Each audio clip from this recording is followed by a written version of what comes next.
اسرائیل فلسطین تنازع کو تقریباً 100 سال ہو چکے ہیں۔ آئیے آج اس کا مختصر جائزہ لیتے ہیں۔ پہلے جنگ عظیم سے پہلے فلسطین پر سلطنت عثمانیہ کا کنٹرول تھا۔ اس وقت مسلمان وہاں اکثریت میں تھے اور عیسائی اور یہودی اقلیت میں۔ پہلے جنگ عظیم کے بعد سلطنت عثمانیہ کا خاتمہ ہو جاتا ہے اور اس خطے کا کنٹرول فرانس اور برطانیہ کے پاس چلا جاتا ہے اور انہوں نے آپس میں اس خطے کو تقسیم کر لیا۔ فلسطین برطانیہ کے زیر کنٹرول آ گیا تو یورپ سے یہودی بڑی تعداد میں یہاں آنے لگے اور تب مقامی عرب آبادی اور یہودیوں کے درمیان تلخ کلامی شروع ہو گئی۔ جب برطانیہ نے فلسطین میں یہودیوں کے لیے ان کا علاقہ مخصوص کر دیا، اس دوران یورپ میں صہیونی تحریک زور پکڑنے لگی۔ صہیونی تحریک زائونسٹ موومنٹ کے چند نکات یہ ہیں: ان کی ایک الگ ریاست ہونی چاہیے۔ یہودیت صرف ایک مذہب نہیں بلکہ ایک قوم ہے جس کی اپنی ایک اسٹیٹ ہونی چاہیے۔ بنیادی طور پر یہ لڑائی دو گروپس کے درمیان میں تھی جو فلسطین کو اپنا کلیم کر رہے تھے۔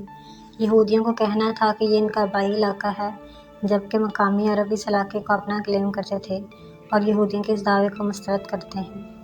1940 کے بعد فلسطین میں یہودیوں کی آبادی بڑھنے لگی۔ دوسری جنگ عظیم کے بعد کئی یہودی اپنی جان بچا کر اس علاقے میں آئے۔ خصوصی طور پر ہولوکاسٹ کے بعد بہت سے یہودی اپنی جان بچا کر یہاں پہنچے۔ اس وقت بھی برطانیہ اس خطے کو کنٹرول کر رہا تھا۔ یہودیوں کی بڑھتی ہوئی آبادی اور مقامی عربوں کے درمیان تشدد بھرے واقعات رونما ہونے لگے۔ صہیونی تحریک نے اپنی ملٹری فورسز بنا لی جس نے مقامی عربوں اور برطانیہ پر دباؤ ڈالنا شروع کر دیا اور الگ ریاست کی تحریک زور پکڑنے لگی۔ 1947 میں بڑھتے ہوئے تشدد واقعات کے پیش نظر اقوام متحدہ نے ووٹنگ کے ذریعے سے دو الگ ریاستوں میں تقسیم کرنے کا فیصلہ کیا: فلسطین اور اسرائیل، اور یروشلم یعنی بیت المقدس کو بین الاقوامی شہر قرار دیا۔ اس پلان کا مقصد یہودیوں کو ان کی ریاست دینا اور عربوں کو آزادی دینا تھا۔ اقوام متحدہ کے اس پلان کو یہودیوں نے تسلیم کر لیا مگر مقامی عربوں نے اس کو ماننے سے انکار کر دیا۔ یہ ان کا کہنا تھا، یہ ان کے ساتھ زبردستی تھی۔ 14 مئی 1948 کو اسرائیل کا قیام ہوا تو اردن، شام، مصر اور عراق نے حملہ کر دیا۔ یہ پہلی عرب اسرائیل جنگ تھی۔ اس کو النکبہ کہا جاتا ہے۔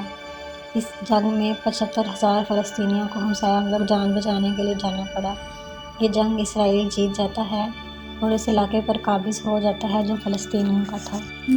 اس طرح سے اسرائیل کو تمام فلسطین پر تقریباً کنٹرول حاصل ہو جاتا ہے سوائے غزہ اور ویسٹ بینک کے۔ غزہ مصر کے کنٹرول میں تھا اور ویسٹ بینک اردن کے۔ 1967 میں ایک اور جنگ کا آغاز ہوا جس کے نتیجے میں سیریا سے گولان ہائٹس اور اردن سے ویسٹ بینک، مصر سے غزہ اور سینائی کا کنٹرول آ گیا۔ فلسطین پر اسرائیل کا غلبہ اور مضبوط ہو گیا۔ 1973 میں مصر اور سیریا نے اسرائیل پر اپنے علاقے چھڑانے کے لیے حملہ کیا جسے یوم کپور جنگ کہا جاتا ہے، اور 6 سالہ معاہدہ کر لیا گیا اور سینائی کو مصر کو واپس لوٹا دیا گیا۔ 1982 میں اردن نے بھی اسرائیل کو تسلیم کر لیا۔ ان علاقوں میں جہاں غزہ اور ویسٹ بینک شامل ہیں، اس میں فلسطین کی کئی نسلیں آباد ہیں۔ اسرائیل کی جانب سے ان مہاجر فلسطینیوں کو اپنے آبائی علاقے میں جانے کی اجازت نہیں ہے۔ اسرائیل کا کہنا ہے اس طرح سے آبادی بہت بڑھ جائے گی اور ان کے وجود کو خطرہ لاحق ہے۔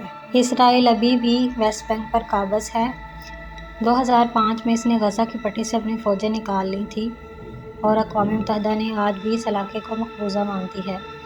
اسرائیل پورے بیت المقدس کو اپنا دارالحکومت مانتے ہیں جبکہ فلسطین اسے اپنا دارالحکومت مانتے ہیں۔ گزشتہ 50 برسوں میں ویسٹ بینک اور بیت المقدس میں تقریباً 60,000 اسرائیلی آباد ہوئے ہیں جنہیں سیٹلرز کہا جاتا ہے۔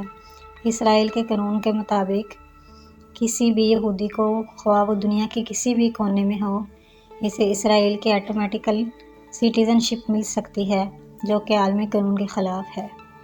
اس کو اللیگل سیٹلمنٹ کہا جاتا ہے۔ 2007 میں غزہ کا اقتدار حماس نے سنبھالا جو فلسطینی اکثریت پسند گروپ ہے۔ اقتدار سنبھالنے سے اب تک حماس اور اسرائیل متعدد جنگیں لڑ چکے ہیں۔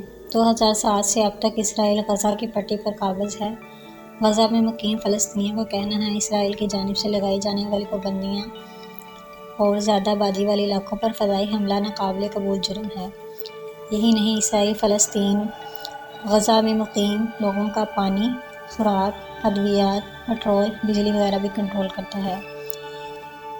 فلسطین کی مین پرابلمز کیا ہے، آئیں آج اس کو سمجھتے ہیں۔ مہاجر فلسطین جو اپنے آبائی گھر کو لوٹنا چاہتے ہیں، لیگل سیٹلمنٹ کا خاتمہ، جو ویسٹ بینک پر قابض ہیں یہودی، بیت المقدس پر یہودیوں کا ناجائز قبضہ، جبکہ یہ ایک بین الاقوامی شہر ہے تمام مسلمان، یہودیوں اور عیسائیوں کے لیے۔ فلسطین ایک الگ ریاست ہے اور اس کا قیام بہت ضروری ہے۔ اب سوال یہ اٹھتا ہے، فلسطین کو توڑنے میں، اسرائیل کو آباد کرنے میں سب سے بڑا ہاتھ کس کا ہے؟ اگلی ویڈیو میں ہم جانیں گے بیت المقدس کا نام ابراہیمی مذاہب کے ماننے والوں کے لیے کیوں اہم ہے۔